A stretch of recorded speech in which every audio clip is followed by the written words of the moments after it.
देखिए, पंजाब के मुख्यमंत्री ये कुल मिलाकर के हर चीज़ में से राजनीति ढूंढते हैं। मेरा इनको कहना ये है कि इस प्रकार के विषयों में जो एक सार्वजनिक तौर पर जिन चीज़ों को हमको काम करना चाहिए, सबको मिलके करना चाहिए, वो एक दूसरे के खिलाफ राजनीतिक बातें बोलते हैं। तथ्य है। अब हरियाणा मान लो कोई काम अच्छे कर रहा है तो हरियाणा में अपने हिसाब से बोलेंगे। उनको पीड़ा ये होती है कि हाँ, हरियाणा के लोग अपने शायद गलत बोल रहे हैं, हम ठीक बोल रहे हैं। इस प्रकार का नहीं है। मैंने पहले भी कहा, आज मैं फिर दोहरा रहा हूँ। हरियाणा के पिछले साल की अपेक्षा जितने भी पराली जलाने के आंकड़े थे, सैटेलाइट बताता है, हम नहीं बताते हैं, हमारे 25% आंकड़े कम हुए हैं। यानी पिछले साल की घटनाएं अगर मैं देखता हूं तो वो यानी 25% कम होकर के सिर्फ 2249 घटनाएं अब सामने आई हैं, जो पिछले साल 25% उससे कम है। और अगर पंजाब की घटनाएं मैं इस समय जो सैटेलाइट बता रहा है, वो पिछले साल की घटनाओं से उनमें 20% बढ़ोतरी हुई है। यानी कुल मिला के 21,500 घटनाएं हैं। ये हम नहीं बोल रहे हैं, ये सैटेलाइट के आंकड़े हैं, वो छापते हैं, वो देते हैं। और इसमें उनको तकलीफ हो गई। मैंने परसों 2 दिन पहले ये स्टेटमेंट दी है। वास्तव में तो मेरी उस स्टेटमेंट के कारण से उनको परेशानी हुई है। मैं उसमें क्या करूं? और हम तो किसानों को भी पराली न जलाने के लिए कितना प्रोत्साहन देते हैं। 1,000 रुपया प्रति एकड़ हम किसान को देते हैं। किसानों से जो लेकर के जाता, पराली खरीद के ले जाता है, उनको पर बेल, चाहे वो आईसीएल का हमारा एथेनॉल प्लांट है वो लेके जाए, चाहे गौशाला लेके जाए, 500 रुपया टन उनको हम देते हैं।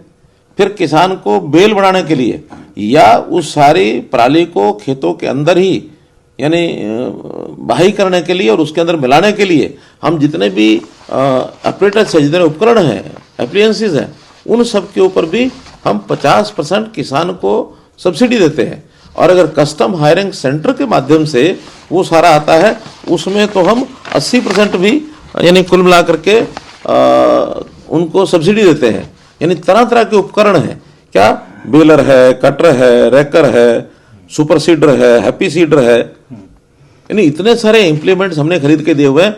आज की रेट में यानी पिछले वर्ष तक 72,000 उपकरण ये हमने किसानों को उपलब्ध कराए हुए हैं। और इस साल का हमारा भी टारगेट 7,500 का और है। यानी कुल मिलाकर के लगभग 80,000 ये उपकरण जो हैं इस वर्ष के अंत तक हो जाएंगे।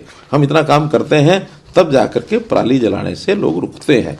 और अभी हमारे आगे की योजनाएं तो और हैं कि सब पराली जितनी भी है वो किसान बेचे, जलाए नहीं। और उसकी बिक्री की व्यवस्था, हमारे 24 उद्योग ऐसे हैं जो सहमति दे चुके हैं कि हम पराली खरीदेंगे।